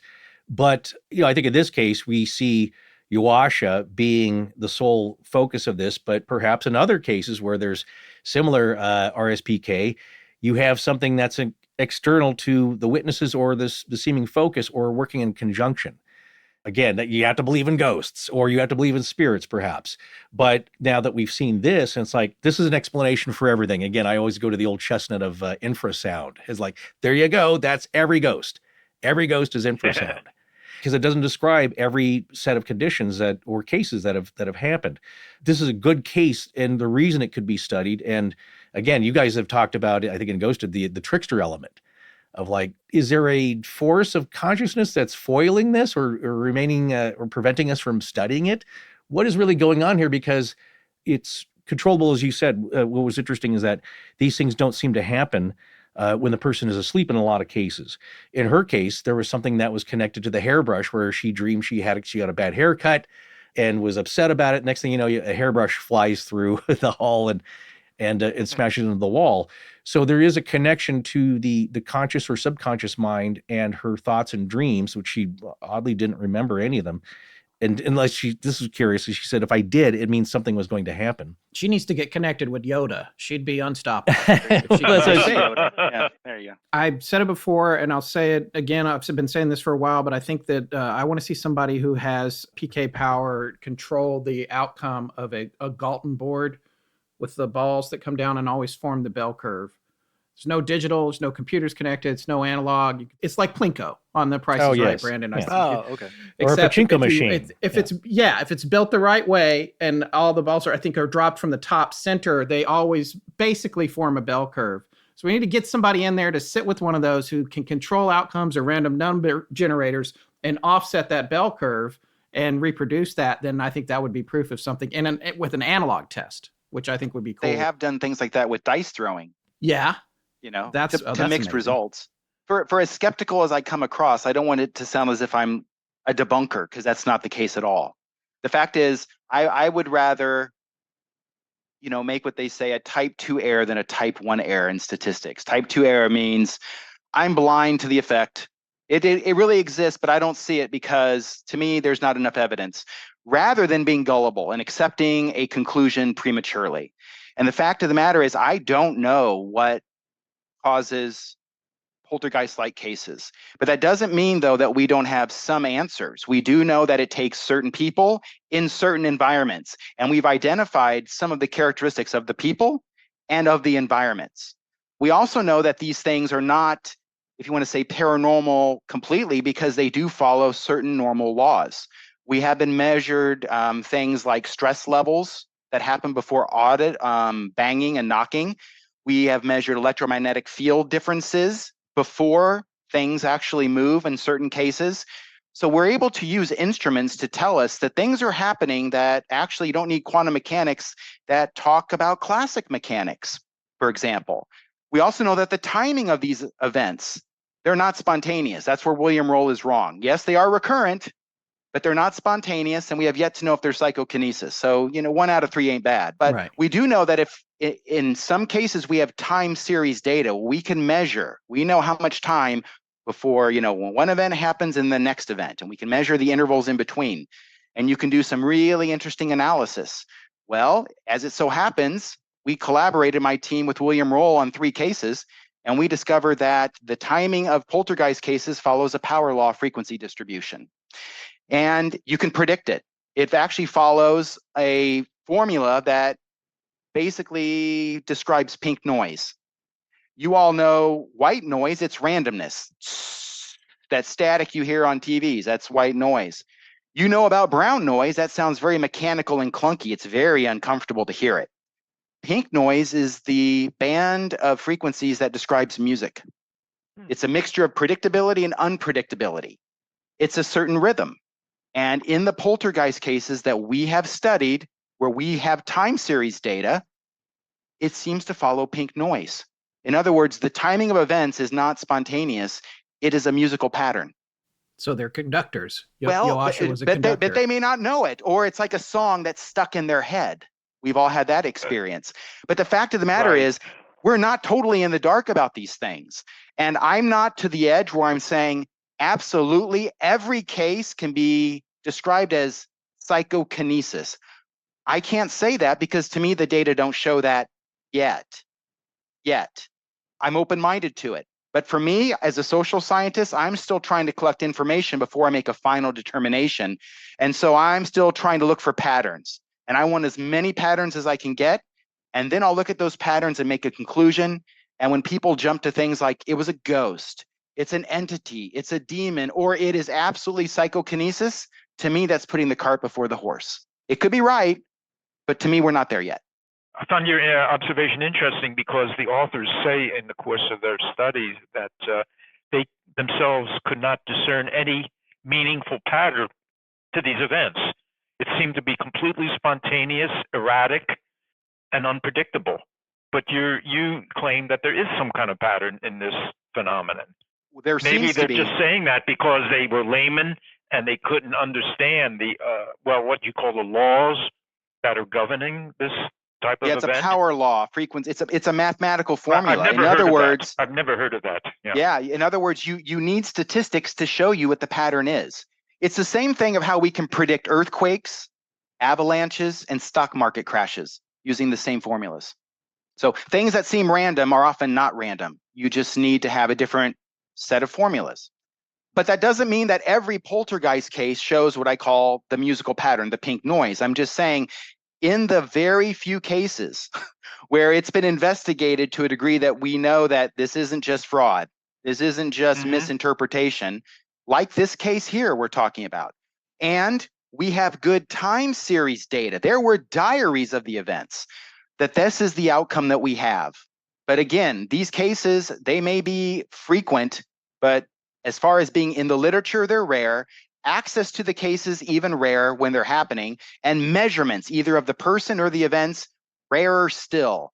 So I would have loved for someone, this is another missed opportunity, to have kept a very detailed chronological diary of all the events with the timestamps, and we could have seen if that same formula held true here too.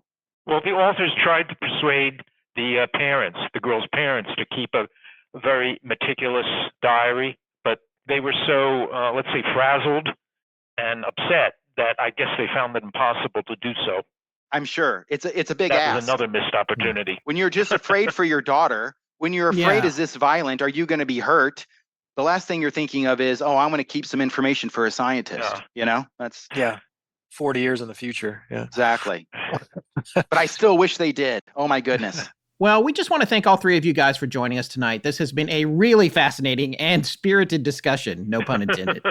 We wanted to take this opportunity to remind our listeners about the books at the heart of tonight's discussion. The Elusive Force, a remarkable case of poltergeist activity and psychokinetic power, which you can now get in English thanks to our guest Joel Stern's tireless efforts to get that both translated and published, and you can find that book on Amazon. I also wanted to mention Ghosted, which our other guest, Dr. James Houran, is one of the authors on. I read that this past week. Fascinating book with lots of really good information about hauntings and how they work. And also, if you decide you want to investigate them and do it the right way and collect good evidence, there's a lot of lessons about that. And Brandon, been on the show before. He wrote the Ghost Studies. We did an episode on that a while back, and haunted Medina County. And wait, am I saying Medina right? Medina. See, I knew I wasn't. See, Ohio always messes with you. Also, a big thank you to Joel Stern, the translator of the Elusive Force, for joining us tonight. Thank you so much for making the time, Joel. Well, I just wanted to thank you, gentlemen, for a most stimulating evening. And if there are any listeners who would like to contact me in regard to the case or get in touch with Anna Oszczycka, the surviving co-author, I can certainly work as a facilitator in that respect. So just pass on my email address to anyone who might like to pursue the matter further. Well, this was the right kind of discussion to be having about this astonishing legend, and this was a great panel to have it with. What can science do to help us figure out why these things happen? For now, Joasia's story remains unexplained, but we can't help but feel that thanks to folks like Jim, Brandon, and Joel, we may finally be closer to getting a look at what's really going on behind the curtain of our reality.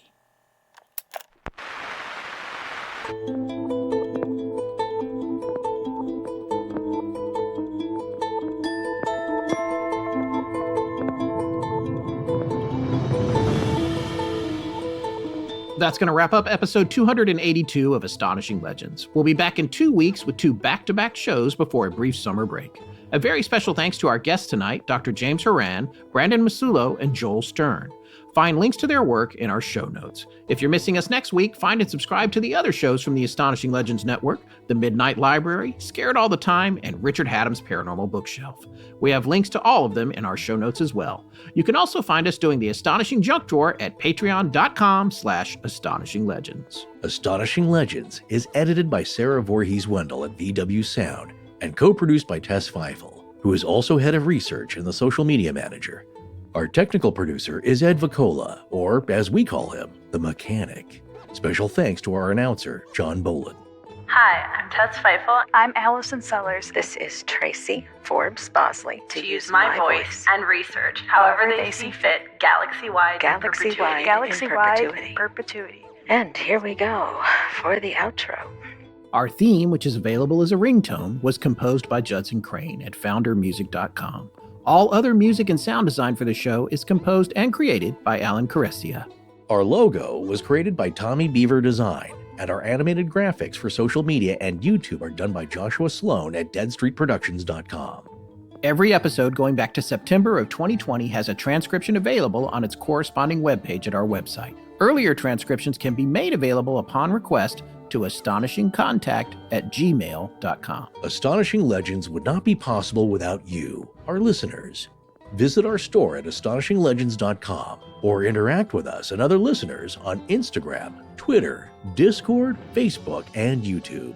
You can also visit us at patreon.com/astonishinglegends, where patrons have access to additional bonus content, including the Patreon exclusive show, Astonishing Junk Drawer, which is available every week. The main show is not. No part of this show may be reproduced anywhere without permission. Copyright Astonishing Legends Productions. Good night.